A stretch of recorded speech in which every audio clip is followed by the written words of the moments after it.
คุณเคยรู้สึกไม่ไหวแล้วแต่ก็ตอบตัวเองไม่ได้ว่าที่ตัวเองเป็นอยู่เนี่ยมันคืออะไรบ้างไหมคะเป็นความรู้สึกที่ฉันไม่สบายใจแน่ๆล่ะฉันอึดอัดแต่ฉันอธิบายไม่ได้แล้วพออธิบายไม่ได้เนี่ยมันก็จัดการตัวเองต่อไม่ได้ถ้าคุณไม่เคยนัดเคยค่ะวันนี้นัดก็เลยอยากจะมาแบ่งปันวิธีการใช้ลำดับขั้นความต้องการของ Maslow ในฐานะเครื่องมือช่วยในวันที่เรารู้สึกสับสนกับความรู้สึกของตัวเอง จะทำยังไงวันนี้อยู่ดีๆคุยกันเรื่องนี้ค่ะ สวัสดีค่ะนัดอยู่ดีๆดูแลอารมณ์จัดการตัวเองในชีวิตประจำวันค่ะจริงๆทฤษฎีลำดับขั้นความต้องการของ Maslow อะนัดเชื่อว่าคุณก็คงจะคุ้นเคยกับมันดีอยู่แล้วแหละเพราะว่าอันเนี้ยมันเป็นทฤษฎีที่แพร่หลายใครๆก็พูดถึงนะคะแต่ว่านัดมีอยู่2ประเด็นที่นัดอยากให้เราเข้าใจตรงกันก่อนที่จะเข้าสู่เนื้อหาในวันนี้นั่นก็คือ1ในตอนที่อับราฮัมมัสโลว์ยังมีชีวิตอยู่เนี่ยเขาไม่เคยเผยแพร่ทฤษฎีของตัวเองในฐานะสามเหลี่ยมพีระมิดนะคะ ภาพสามเหลี่ยมพีระมิดเนี่ยเป็นอินโฟกราฟิกที่วาดโดยคนอื่นแล้วมันเกิด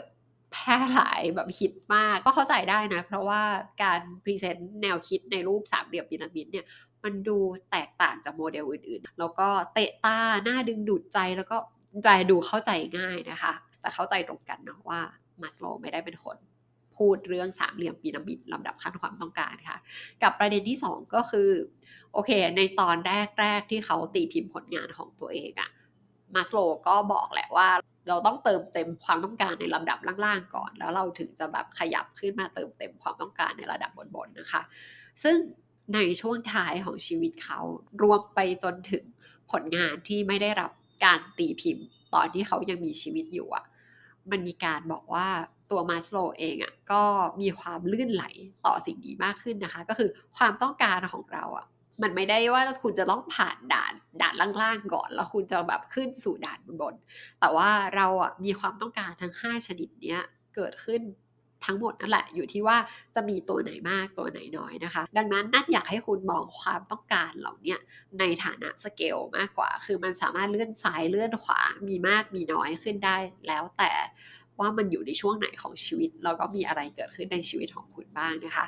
ถ้าเข้าใจ2ประเด็นนี้ตรงกันแล้วเราก็ไปเริ่มต้นทำความเข้าใจทฤษฎีลำดับขั้นความต้องการของมัสโลว์กันเลยค่ะ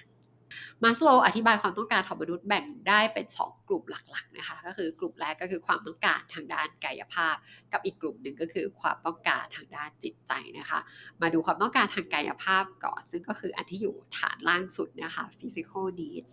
คือมนุษย์ทุกคนต้องการสิ่งเหล่านี้อยู่แล้วไม่อย่างนั้นจะไม่สามารถใช้ชีวิตอยู่บนโลกนี้ได้นะคะเช่นเราต้องการอากาศสะอาด ไว้หายใจอย่างเช่นตอนนี้ PM 2.5เริ่มมาแล้วเสียงนัดก็เริ่มจะไปแล้วก็แบบแพ้อากาศมากๆนะคะเราต้องการอาหารเราต้องการน้ำนะคะเราต้องการที่ซุกหัวนอนสำหรับค่ำคืนนี้เราต้องการการนอนหลับพักผ่อนที่เพียงพอนะคะเวลาที่เราไม่มีสิ่งเหล่านี้เราก็จะไม่สามารถมีชีวิตอยู่ได้ส่วนข้ออื่นๆนอกเหนือจากนี้จะเป็นความต้องการทางด้านจิตใจทั้งหมดค่ะ มาดูความต้องการทางด้านจิตใจตัวแรกนะคะที่ลำดับที่2ก็คือ safety needs ความต้องการเรื่องความปลอดภัยค่ะตอนที่นัดเด็กๆอะนัดมีความเข้าใจแค่ว่าปลอดภัยนี่ก็คือไม่มีคนเข้ามาทำร้ายหลอกลวงหรือขโมยข้าวของของเรานะคะซึ่งมันเป็นมุมมองที่เด็กน้อยมากเลยมนุษย์มีความต้องการเรื่องความปลอดภัยที่ลึกซึ้งไปกว่านนั้นนะคะเราต้องการงานที่มั่นคงเราต้องการเสถียรภาพทางการเงิน เราต้องการสุขภาพร่างกายและจิตใจที่แข็งแรงเพื่อที่ว่าเราจะสามารถทำงานของเราได้หรือว่าใช้ชีวิตของเราต่อไปได้อย่างเป็นปกติสุขนะคะลำดับถัดขึ้นมานะคะลำดับ3 Love and Belonging มนุษย์ต้องการความรักและหมู่คณะที่สามารถเรียกได้ว่าเนี่ยคือที่ทางของเรานะคะเราต้องการมีการเชื่อมโยงทางอารมณ์ระหว่างเรากับมนุษย์อีกคนหนึ่งคนที่เราสามารถบอกได้ว่าคนนี้คือเพื่อนของฉัน คือคนแบบเดียวกันกับฉัน คือครอบครัวของฉัน คือกวนของฉันนะคะ มีเรื่องน่ายินดี เขาก็ยินดีไปกับเรา วันที่เราทุกข์ใจ เขารับฟังหรือสามารถให้คำแนะนำกับเราได้นะคะ การที่เราเอาคนสองคนมาตั้งไว้ในบ้านหลังเดียวกัน หรือว่าคนสองคนมาตั้งไว้ในที่ทำงานเดียวกัน คุณอาจจะกินข้าว คุณอาจจะพูดคุยกัน แต่มันไม่ได้หมายความว่ามันจะเกิดความเชื่อมโยงทางอารมณ์เกิดขึ้นระหว่างคนสองคนนี้นะคะ มนุษย์ต้องการความสัมพันธ์ที่ลึกซึ้งซึ่งเราสามารถ เรียกมัน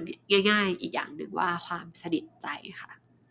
ลำดับสูงขึ้นมานะคะก็คือ esteem needs การยอมรับนับถือค่ะ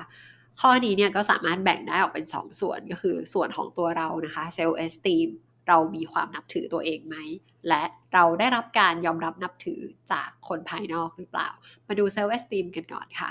ความยอมรับนับถือในตัวเองเนี่ยก็หมายถึงว่าเราเห็นคุณค่าในตัวเราไหม เรารักตัวเองเป็นหรือเปล่า ใจดีกับตัวเองไหม ให้อภัยตัวเองได้หรือเปล่านะคะ และข้อสำคัญก็คือคุณเชื่อว่าตัวคุณเองมีความสามารถหรือเปล่านะคะ เวลาที่คนคนหนึ่งมีเซลล์เอสตีมเนี่ยเราจะสัมผัสได้เลยว่าคนคนนี้มีความมั่นใจ มันจะเป็นสิ่งที่ออกมาจากภายในของเขา คือเขาไม่จำเป็นจะต้องโอ้อวดหรือว่ากลางนะคะ แต่เราจะรู้สึกได้เลยว่าลึกๆคนคนนี้มีความมั่นใจ กับอีกอย่างหนึ่งก็คือเราจะรู้สึกว่าเขามีความมั่นคงทางอารมณ์ค่ะส่วนการยอมรับนับถือจากภายนอกเนี่ยก็มีหลายรูปแบบเลยนะคะเช่นคำชมคำวิจารณ์ดีๆมันอาจจะมาในรูปของยอดไลค์ยอดวิวยอดแชร์การได้รับรางวัลหรือว่ามีชื่อเสียงหรือว่าความสามารถของเราเป็นที่ยอมรับในสายตาของคนภายนอกแบบนี้เป็นต้นนะคะเหตุผลที่เราจะต้องแยกเรื่อง esteem ออกเป็น2ส่วนภายในและภายนอกแบบนี้เป็นเพราะว่ามันมีค่ะคนที่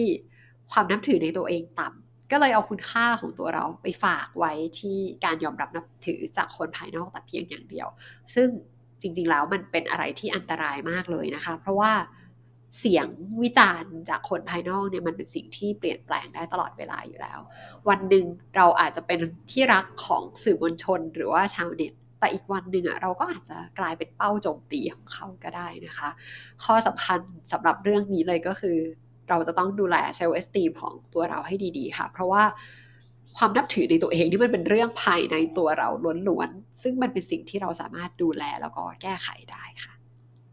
แล้วก็มาถึงลำดับที่5นะคะ self actualization มนุษย์มีความต้องการที่จะรู้จักตัวเองเข้าใจตัวเองแล้วก็ดึงศักยภาพในตัวเองออกมาใช้นะคะ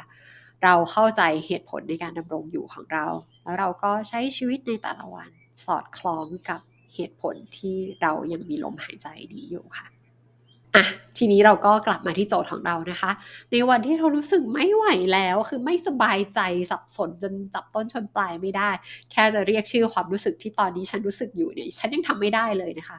เวลาที่เรามีอาการแบบนี้นะคะให้คุณหยิบลำดับขั้นความต้องการของมาสโลว์มาใช้ถามตัวเองว่าในลำดับขั้นความต้องการเนี้ยมีความต้องการข้อไหนที่ฉันต้องการแต่ฉันไม่ได้รับอยู่นะ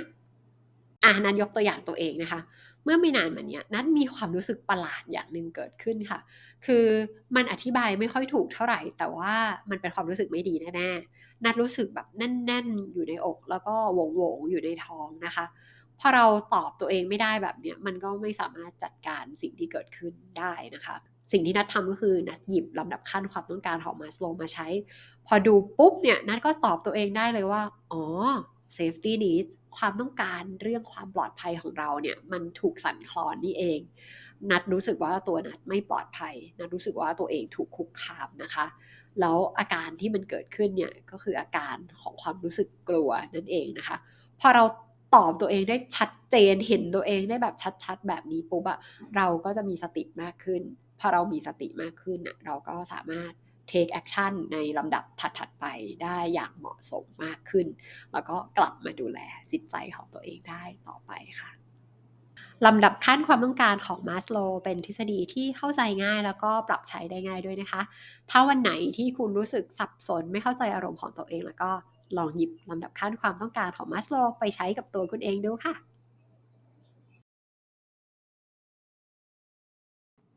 แล้วคุณล่ะคะ ตอนนี้กำลังมีความรู้สึกแปลกๆที่อธิบายไม่ค่อยถูกอยู่หรือเปล่า คุณคิดว่าสาเหตุมันเกิดจากความต้องการในข้อไหน เขียนมาเล่าให้ฟังตรงช่องคอมเมนต์ด้านล่างนี้ได้เลยนะคะ นัดจะรออ่านอยู่ค่ะ ขอบคุณที่ใช้เวลาอยู่ด้วยกัน ขอบคุณที่ติดตามรับชมอยู่ดีๆ Live Well อย่าลืมว่าคนสร้างสรรค์ใช้ชีวิตสร้างสรรค์ดูแลตัวเองทุกท่าน สวัสดีค่ะ